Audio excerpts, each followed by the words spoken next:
ನಮ್ಮ ಜೀವನದಲ್ಲಿ ನಾವು ಎಷ್ಟನ್ನೋ ನೋಡಿರ್ತೀವಿ, ಎಷ್ಟನ್ನೋ ಮಾಡಿರ್ತೀವಿ. ಆದರೆ ಇವಾಗಿರೋ ಟೆಕ್ನಾಲಜಿಗೆ ಬಿಡಿ. ಆದರೆ ನಮ್ಮಮ್ಮನಿಗೆ ವಯಸ್ಸು ಒಂದು 60 ಮೇಲ್ಪಟ್ಟಾಯಿತು. ಹಳೆ ಕಾಲದವರು, ಲೇಟೆಸ್ಟ್ ಅಲ್ಲ, ಹಳೆ ಕಾಲದವ್ರು ಅಂದರೆ ಸ್ವಲ್ಪ ಗಟ್ಟಿಮುಟ್ಟಿ ಆಗಿರ್ಬೇಕಂತಾರೆ. ಆದರೆ ಈ ಟೆಕ್ನಾಲಜಿಗೆ ಬರೋಷ್ಟರೊಳಗಡೆ ಅವರು ಪ್ರತಿದಿನ ಮಾತ್ರೆಗಳು ಕುಡಿಯೋದು ನೋಡಿದ್ರೆ, ಇದನ್ನೆಲ್ಲ ನೋಡಿದ್ರೆ ಕಣ್ಣಲ್ಲಿ ನೀರು ಬರ್ತೈತೆ. ನೋಡು ಇದು ಡಬ್ಬಗಳು ತುಂಬ ಮಾತ್ರೆಗಳು, ಈ ಕವರ್ಗಳು ತುಂಬ ಮಾತ್ರೆ. ನೋಡಿ ಇದು ಮಾತ್ರೆ, ಆ ಸಾಲಿದಕ್ಕೆ ಈ ಬೆನ್ನು ನೋವು ಮಾತ್ರೆಗಳು, ಈ ಮೂಳೆ ನೋವು ಮಾತ್ರೆಗಳು, ಇದೊಂದು ಮಾತ್ರೆಗಳು. ಒಂದು ಮನುಷ್ಯ ಎಷ್ಟು ಅಂತ ಮಾತ್ರೆಗಳು ಕುಡಿಯೋಕ್ಕಾಗ್ತೈತೆ, ಎಷ್ಟು ಅಂತ ಮಾತ್ರೆಗಳು ಕುಡಿಬೋದು ಒಂದು ಮನುಷ್ಯನಿಂದ.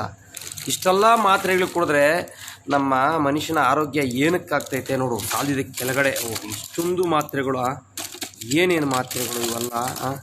ಒಂದು ಮನುಷ್ಯ ಇಷ್ಟು ಮಾತ್ರೆಗಳು ಕುಡಿದು, ಈ ಪೌಡ್ರ್ಗಳನ್ನೆಲ್ಲ ಕುಡಿದು ಸಾಲು. ಇದರಲ್ಲಿ ಮಾತ್ರೆಗಳು, ಇದ್ರೂ ಮಾತ್ರೆಗಳು,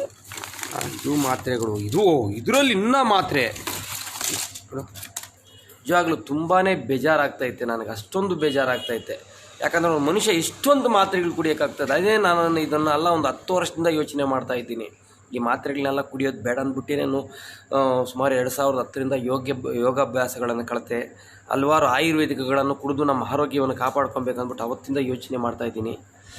ಅದರ ಮೇಲೆ ದೇವರ ದಯ. 3ನೇ ತಾರೀಕು 9ನೇ ತಿಂಗಳು 2023. ನಾವೇ ಹಿಂಗಿರ್ಬೇಕಾದ್ರೆ ಇನ್ನು ಮುಂದೆ ಬರೋರು ಇನ್ನು ಎಷ್ಟು ಮಾತ್ರೆಗಳು ಕುಡಬೇಕೋ ಗೊತ್ತಿಲ್ಲ. ಯಾಕಂದ್ರೆ ನೋಡಿ, ಇವರೇ ಇಷ್ಟು ಎಮ್ಮನು ಹಳೆ ಕಾಲದಲ್ಲಿ ಹುಟ್ಟಿದಳು, ಸ್ವಾತಂತ್ರ್ಯ ಬರೋ ಟೈಮಲ್ಲಿ ಹುಟ್ಟಿದವಳು, ಇವರೇ ಎಮ್ಮನೇ ಇಷ್ಟು ಮಾತ್ರೆಗಳು ಕುಡಿತಾರಂದರೆ ಇನ್ನು ಮುಂದೆ ಬರೋರು ಇನ್ನೆಷ್ಟು ಮಾತ್ರೆಗಳು ಕುಡಿತಾರೆ, ಆ ದೇವರೇ ಬಲ್ಲನಪ್ಪ.